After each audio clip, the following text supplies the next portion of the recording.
है।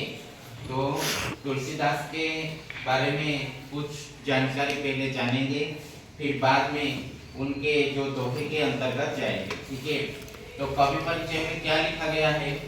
भक्त कवि तुलसीदास का जन्म सन 1532 में उत्तर प्रदेश के राजापुर में हुआ था। आप लोग इसे अंडरलाइन करके रखिए।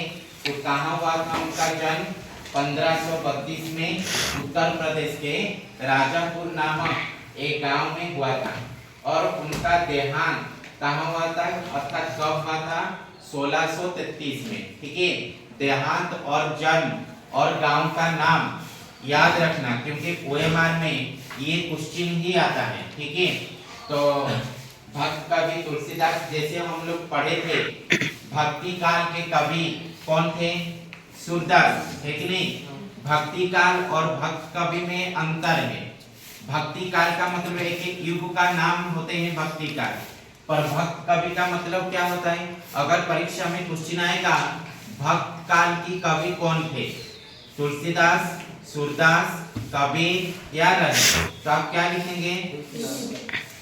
भक्ति काल के कवि सूरदास ही है, क्योंकि यहाँ पर भक्त कवि तुलसीदास, तो भक्ति काल के कवि होते हैं सूरदास। ठीक है, तो भक्त कवि का मतलब भगवान के प्रति भक्ति करना, राम के प्रति भक्ति ज्यादा होने के कारण उन्हें भक्त कवि के नाम से जाना जाएगा। ठीक है, तो भक्त कवि तुलसीदास का जन्म सन 1532 में उत्तर प्रदेश के राजापुर नामक एक गांव में हुआ था।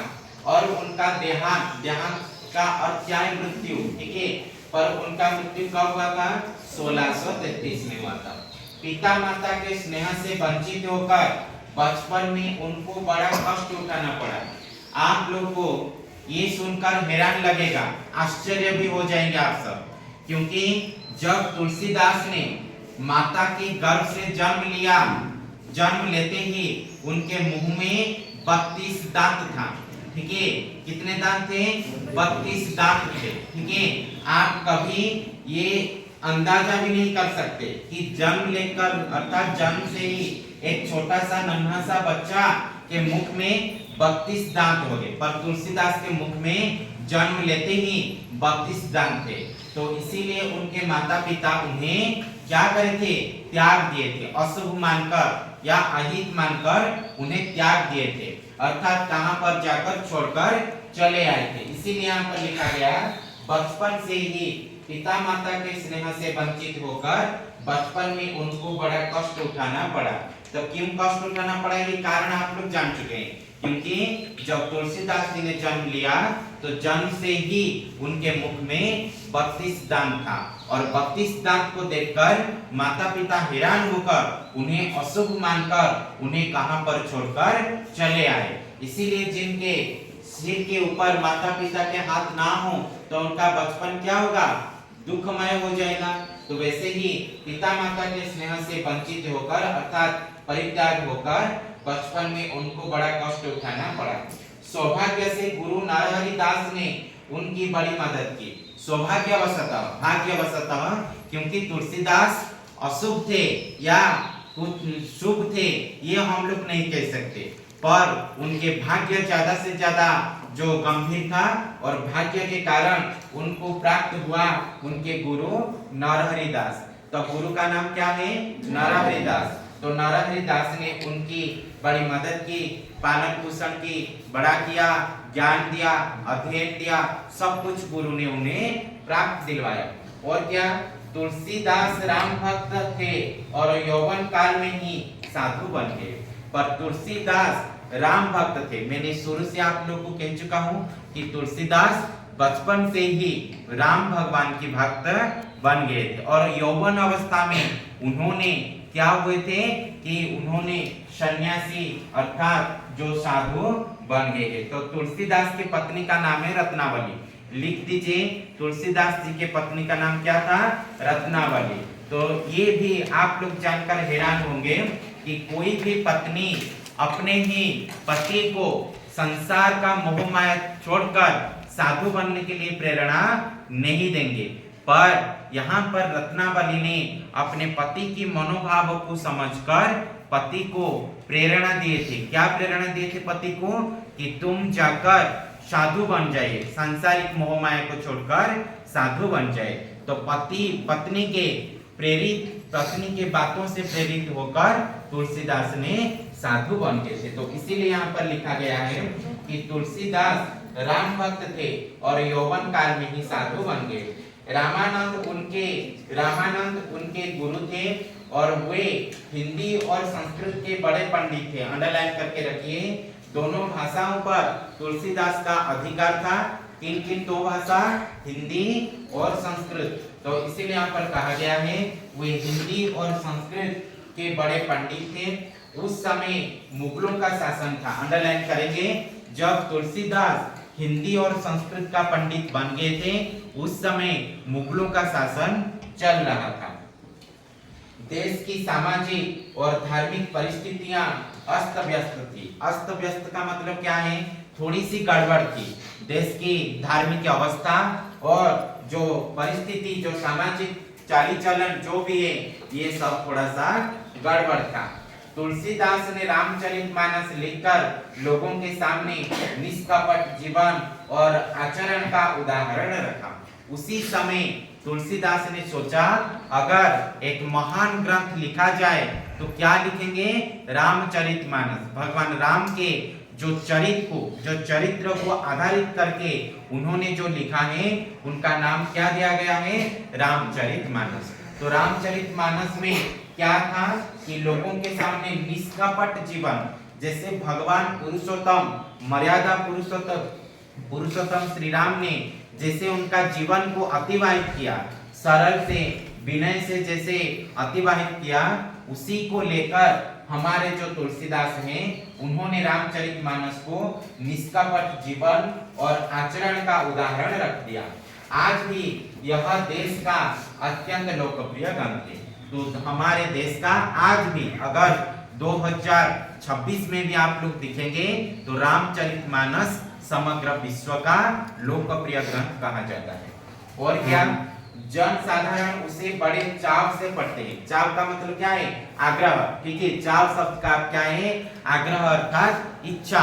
तो जन साधारण जितने सारे लोग हमारे भारतवर्ष में हैं, सभी लोग अत्यंत आग्रह से उसके जो रामचरित को उन्होंने पढ़ते थे। और दुखी, निराश तथा भक्त लोगों को रामचरितमानस पढ़कर सुख शांति मिलती है। तो क्या प्राप्त होती है? दुखी, निराश तथा भक्त लोग, ये जो तीन श्रेणी का जो लोग हैं, ये तीन श्रेणी का लोग रामचरितमानस को पढ़कर सुख शांति प्राप्त करते हैं। और उनकी जो काव्य है, जो क्या क्या ग्रंथ उन्होंने लिखा है, विनय पत्रिका, कवितावली, दोहावली, गीतावली आदि उनके अनेक ग्रंथ हैं। वे अवधी और ब्रज भाषा दोनों में लिखते थे। तो दोनों भाषाओं पर उन्होंने अपना काव्य लिख रहे थे, अवधी और ब्रज भाषा। ये भी कभी कभी ओएमआर में क्वेश्चन आता है कि तुलसीदास कौन सी दो भाषा में अपनी कविता यानी कि दोहों को रचना की थी? अवधी भाषा और ब्रज भाषा। ठीक है, ये था कवि परिचय। अब हम क्या करेंगे? दोहे के अंतर्गत चलेंगे। मतलब मैंने क्या बोला था आप लोगों को? दोहे शब्द का क्या है? Very good. दो पंक्तियों से लिखी गई गीत यानी कि कविता को दोहे कहते हैं। तो यहाँ पर आज जो हम पढ़ेंगे 3 पद हैं। ठीक है, 3 पद हैं, पर एक पद 2 लाइन से लिखा गया है, इसीलिए उन्हें क्या कहते हैं? दोहे कहते हैं। ठीक है, तो चलते हैं फिर पहले पद की ओर चलते हैं। देखिए, तुलसी मीठे बचन ते सुख उपजत चहु और वशीकरण यह मंत्र है परिहरु बचन कठोर। गोधन गजधन बाजीधन और रतन धन खान, जब आवे संतोष धन सब धन धुरी समान। रोशना रसना खोलिए बरु खोलियो तरबारी, सुनत मधुर परिणाम हित बोलियो बचन विचारी। तो ये था 3 पद का दोहा। मैं आप लोगों के सामने आवृत्ति करके सुनाया, फिर आप लोगों को अब एक पद को व्याख्या करके मैं क्या करूंगा? विस्तृत से आप लोगों को सुनाऊंगा। ठीक है, तो तुलसी मीठे वचन पे, पहले तुलसी लिखा गया है, अर्थात तुलसीदास जी ने मीठे वचन थे। तो तुलसीदास क्या कह रहे हैं, हम सबको अपने अपने जीवन में खुश रहना चाहिए, ठीक है। तो खुश रहने के लिए क्या करना पड़ेगा, सबके साथ मिलजुल कर रहना पड़ेगा, सबके साथ हम लोग खुशी से, मीठी वाणी से, मीठी वचन से बातचीत करना पड़ेगा। तो यहाँ पर इस दोहे के अंतर्गत तुलसीदास जी ने मानवीय गुणों का प्रकट करवाया। तो मानवीय गुणों का मतलब क्या है, कैसे हमारा जीवन व्यतीत होगा, कैसे हम लोग हमारे जीवन भर चलेंगे, जीवन के राह पर चलेंगे, सबके साथ कैसे रहेंगे, ये सब क्या है, मानवीय गुण। तो इसीलिए इस दोहे में तुलसीदास ने इन दोहे के अंतर्गत पूरे मानव के मानवीय गुण को डाला दिया गया है। तो क्या कहा तुलसीदास ने, तुलसी मीठे वचन ते सुख उपज चहुर। तो तुलसीदास कह रहे हैं मीठी वचन के माध्यम से, मीठी वाणी के माध्यम से, मधुर वचन के माध्यम से सुख उपज चहुर, सुख उपजता है, अर्थात सुख पैदा होते हैं। कहाँ पैदा होते हैं, चारों ओर। आप लोग देखना, अगर आप लोग किसी आपके दोस्तों के साथ कड़वी अर्थात कटु वचन से बात करेंगे, तो वो आपके साथ बात करने के लिए इच्छा करेगा, नहीं करेगा, क्योंकि उनको लगेगा कि ये जो बात मेरे से बोले हैं उनके मन अशांत है और वो मेरे को गालियां दे रहे हैं। अगर हम लोग किसी के साथ मीठी वाणी से, मीठी मीठी व्यवहार से, विनय भाव से, मधुर वचन से अगर हम लोग बातचीत करेंगे तो हमको भी अच्छा लगेगा और सामने वाले जो हमारे वचन को सुन रहे हैं उन्हें भी सुख शांति प्राप्त होगा कि नहीं। तो इसीलिए तुलसीदास कह रहे हैं तुलसी मीठे वचन ते, अर्थात सभी मनुष्य को मीठी वाणी बोलना चाहिए। वचने का दरिद्रता संस्कृत में कहा जाता है, वचने का दरिद्रता, अर्थात वचन बोलने से दरिद्र आचरण मत कीजिए, क्योंकि दरिद्र ये हमारे पैसों से ही हम लोग को कहा जाता है, पर वाणी से हम लोग दरिद्र नहीं होना चाहिए। इसीलिए तुलसीदास कह रहे हैं कि तुलसी मीठे वचन ते सुख उपज चहुर, अर्थात हमको सभी मनुष्य को मीठी वाणी के माध्यम से सुख पैदा करना चाहिए। कहाँ, चारों ओर, हमारे चारों ओर सुख उत्पन्न करना चाहिए। पहला लाइन समझ में आ गया। फिर दूसरे लाइन की ओर चलते हैं। वशीकरण यह मंत्र है, परिहरु वचन कठोर। वशीकरण, वशीकरण शब्द का अर्थ क्या है, अगर हम लोग किसी को, किसी भी व्यक्ति को हमारे अधीन में कर ले, हमारे अख्तियार में कर ले, उसे कहते हैं वशीकरण। आप लोग जानते होंगे, सुनते होंगे, जैसे गांव में जो गुणिया होते हैं, ठीक है, वो क्या करते, तंत्र मंत्र करके किसी भी आदमी को अपने बस में कर लेता है, उसे कहते हैं वशीकरण। समझ में आ गया। तो तुलसीदास कह रहे हैं हम भी वशीकरण कर सकते, हम गुणिया नहीं है, तांत्रिक नहीं है, फिर भी हमारे पास ऐसा शक्ति है जिसकी वजह से हम क्या कर सकते हैं, सबको वशीकरण कर सकते हैं। वो शक्ति क्या है, मीठे वचन ही होता है। समझ में आ रहा है ना मैं क्या बोल रहा हूँ। तो इसीलिए वशीकरण यह मंत्र है, ये जो मंत्र, ये जो मीठी वचन, ये जो मधुर वाणी, ये वशीकरण करने का सबसे बड़ा मूल मंत्र होता है। परिहरु वचन कठोर, कठोर वचन को क्या करना चाहिए, परिहार करना चाहिए, त्याग देना चाहिए, क्योंकि एक मीठी वचन कई सदियों से उत्पन्न हुआ दुश्मनों को भी मित्र बना सकता है। होता है कि नहीं, कभी अनुभव किए होंगे भी आप लोग। अगर आपके कक्षा में आपके मित्र 2 महीने या 3 महीने आपसे दुश्मन कर ली या बातचीत नहीं कर ली, बंद कर ली बातचीत, तो आपने अपने तरफ से एक दिन क्या करेंगे, मीठे वचन से, मधुर वाणी से उनके पास जाकर बैठेंगे, उन्हें अच्छा अच्छा बात करेंगे, तब देखना सदियों से जो दुश्मन पैदा हुआ था वो चुटकी भर से खत्म ही हो जाएगा। तो इसका मंत्र क्या है, जो मीठी वचन ही होते हैं। समझ में आ रहा है। तो इसीलिए तुलसीदास ने हम सबको यह प्रेरणा, यह सीख दे रहे हैं। तो क्या सीख मिल रहा है कि सभी मनुष्य को अपने ही जीवन में मधुर वाणी का, मीठे वचन का जो पालन करना चाहिए, पर क्या त्याग देना चाहिए, कठोर वचन को सदा सदा के लिए परित्याग करना चाहिए। समझ में आ गया पहला दोहा, पहला पद। फिर हम लोग जाएंगे दूसरे पद की ओर। गोधन गजधन बाजीधन और रतन धन खान, जब आवे संतोष धन सब धन धुरी समान। तो क्या कह रहा है? गोधन, गोधन शब्द का मतलब क्या है? गाय रूपी धन, ठीक है। गो का मतलब क्या है? गाय होती है। तो उस जमाने में जब हम लोग सूरदास की दोहा पढ़ रहे थे, तब में आप लोग को कहा था एक ही बात। क्या कहा था?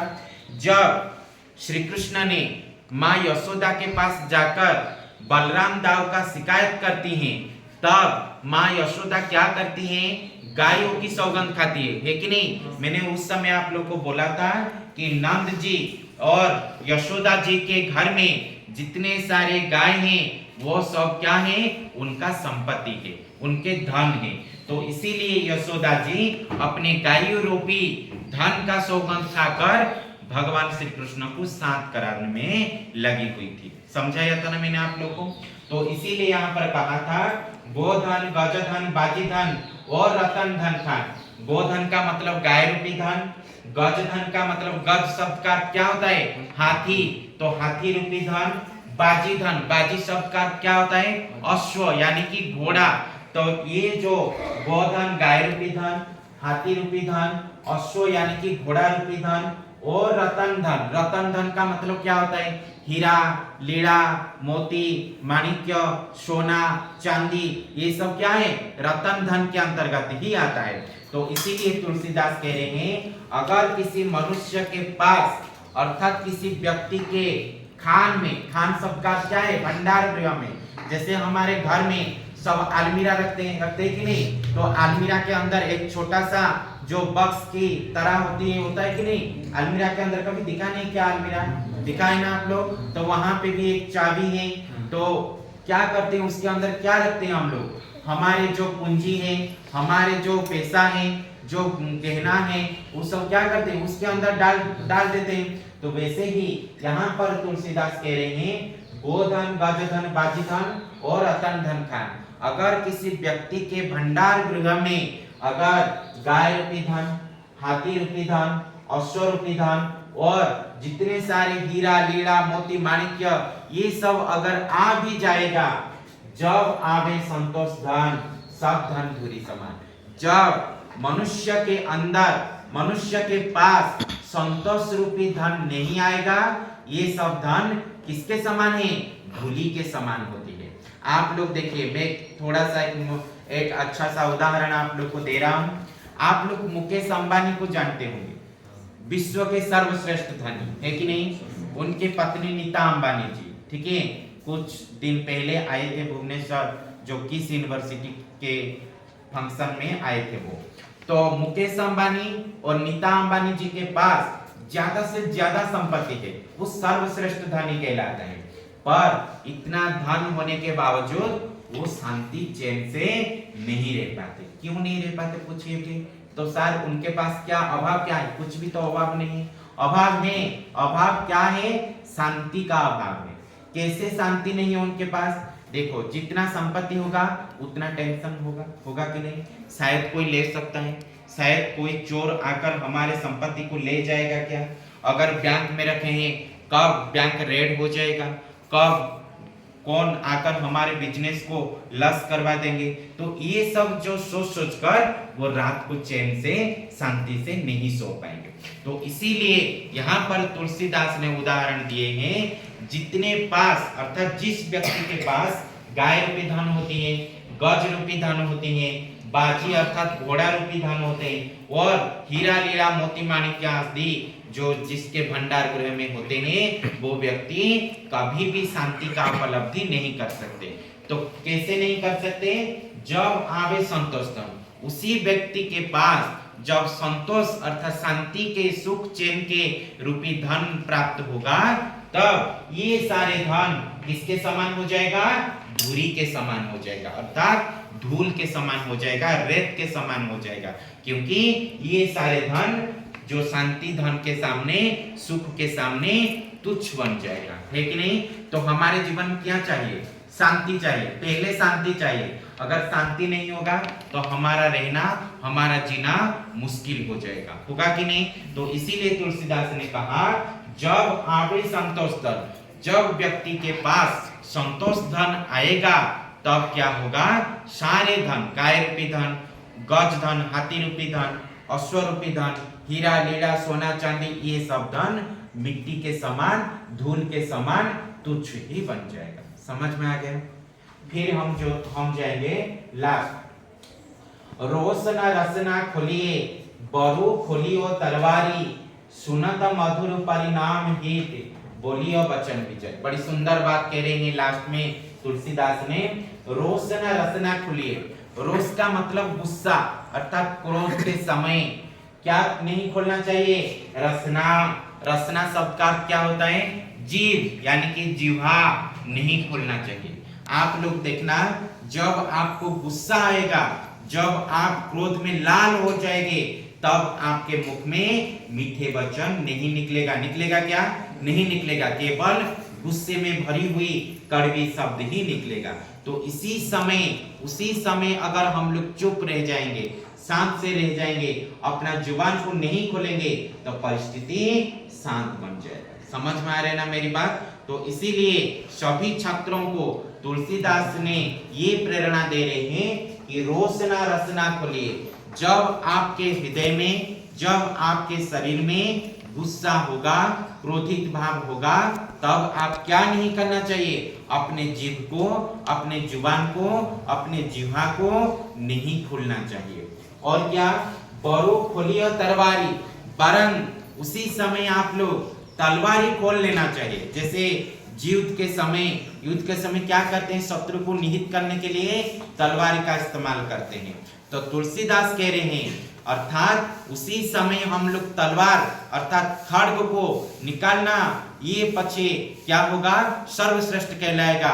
पर गुस्से के समय कभी भी अपना जीभ को, अपने जिह्वा को नहीं खोलना चाहिए। क्यों नहीं खोलना चाहिए, आप लोग देखिए होंगे कि अगर हम लोग हमारे वाणी के माध्यम से किसी भी व्यक्ति के हृदय को हम लोग ठेस पहुंचाएंगे, घाव पहुंचाएंगे, तो ये जो वचन के माध्यम से दिए हुए घाव मरते दम तक रहता है।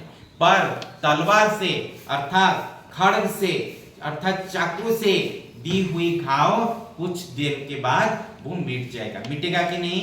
तो इसीलिए तुलसीदास कह रहे हैं, कभी भी अपने वचन का गलत इस्तेमाल मत कीजिए। ठीक है, जैसे कि हम लोग क्या कहते हैं, आप लोग जानते होंगे, मैं 9th क्लास में जब आप लोग को पढ़ाता था, उसी समय भी एक उदाहरण दिया था कि मुंह से निकली हुई वाणी, ठीक है, जुबान से निकली हुई वाणी और सर से निकली हुई बाण, ये दोनों वापस नहीं आते हैं। आएगा क्या, आप लोग क्या करेंगे, युद्ध करने के लिए गए हैं और अपने ही सर से एक बाण को आप लोग छोड़ दिए हैं, पर छोड़ने के बाद आप सोचेंगे ये तो गलत कर दिया मैंने, तो वापस चलेगा मेरे पास, आएगा नहीं आएगा।